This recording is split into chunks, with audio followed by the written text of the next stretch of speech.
अस्सलाम वालेकुम नाज़रीन, आऊं आहियां अनवर अली सोलंकी ऐं अवां ॾिसी रहिया आहियो सिंध इशूज़ न्यूज़ टीवी।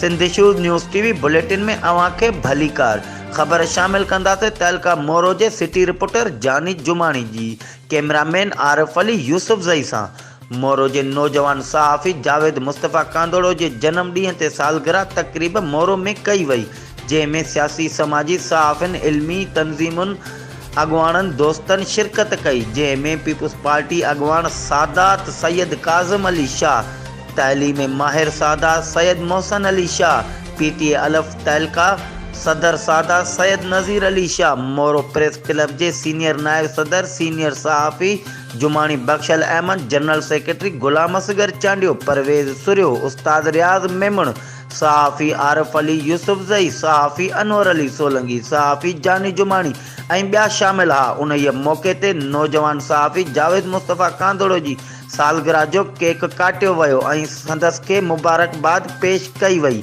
ही हुयूं हिन वक़्त ताईं जूं अपडेट्स। वधीक ख़बरुनि ऐं अपडेट्स लाइ ॾिसंदा रहो सिंध इशूज़ न्यूज़ टीवी।